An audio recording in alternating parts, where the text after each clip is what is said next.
নির্বাচন কমিশন দক্ষতার সাথে কাজ করছে উল্লেখ করে বিএনপির মহাসচিব মির্জা ফখরুল ইসলাম আলমগীর আশা প্রকাশ করেছেন, জাতিকে একটি ভালো নির্বাচন উপহার দেবে তারা। বলেছেন, ২৪-এর গণ অভ্যুত্থানে স্থিতিশীল বাংলাদেশ গড়ার পথ তৈরি হয়েছে, যার প্রথম ধাপ ১২ই ফেব্রুয়ারির নির্বাচন। শহীদ রাষ্ট্রপতি জিয়াউর রহমানের ৯০তম জন্মবার্ষিকী তার মাজারে শ্রদ্ধা নিবেদন শেষে এসব বলেন মির্জা ফখরুল। আরও জানাচ্ছেন ইমরুল আহসান। জন্মদিনে দলের প্রতিষ্ঠাতাকে স্মরণ করতে শেরেবাংলা নগরে শহীদ জিয়ার মাজারে ঢল নামে বিএনপি নেতাকর্মীদের। তাদের নিয়ে শহীদ জিয়ার প্রতি শ্রদ্ধা জানান মহাসচিব মির্জা ফখরুল ইসলাম আলমগীর। এ সময় তিনি বলেন, দলের প্রতিষ্ঠাতার আদর্শকে ধারণ করে সামনের দিকে এগোতে চায় বিএনপি। নতুন বাংলাদেশ গড়ার প্রত্যয়ের কথাও জানান তিনি। একটা উদার গণতান্ত্রিক বাংলাদেশ প্রতিষ্ঠা করবার লক্ষ্যে আমরা আরও দৃঢ়ভাবে শপথ গ্রহণ করি।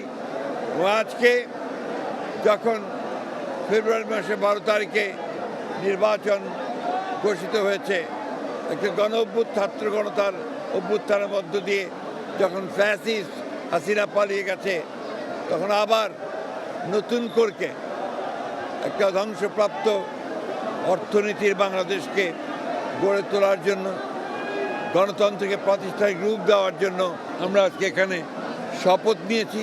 বাংলাদেশে শহীদ জিয়ার যে আদর্শ, সেই আদর্শকে এখানে বাস্তবায়িত করবে, এই শপথ আমরা আজকে এখানে নিয়েছি। বিএনপির মহাসচিব বলেন, কিছু বিতর্ক থাকলেও নির্বাচন কমিশনের প্রতি আস্থা রাখতে চান তারা। যখন বাছাই হয় তখন কিছু সমস্যা থাকে, এটা নতুন কোনো ব্যাপার না। আমরা এখন পর্যন্ত নির্বাচন কমিশনকে দেখেছি যে মোটামুটিভাবে তারা যোগ্যতার সঙ্গেই কাজ করছে। আমাদের যে সমস্যাগুলো একটা আমরা মনে করেছি, সেগুলো আমরা গতকাল তার সামনে তুলে ধরেছি এবং আমরা বিশ্বাস করি যে নির্বাচন কমিশন যোগ্যতার সঙ্গেই এই নির্বাচন পরিচালনা করতে সক্ষম হবে। অঙ্গ ও সহযোগী সংগঠনের পক্ষ থেকেও আলাদা শ্রদ্ধা জানানো হয় শহীদ রাষ্ট্রপতি জিয়াউর রহমানের প্রতি। আগামী দিনে গণতন্ত্র প্রতিষ্ঠার জন্য বিএনপির চেয়ারম্যান জনাব তারেক রহমান জনগণকে যে ভোটের অধিকার ফিরিয়ে দিয়েছেন, সে জনগণের ভোটের অধিকার প্রতিষ্ঠার মধ্য দিয়ে বাংলাদেশে আবার গণতন্ত্র প্রতিষ্ঠা হবে এবং দেশ সামনের দিকে এগিয়ে যাবে। Imrul Ahsan, NTV news, Dhaka.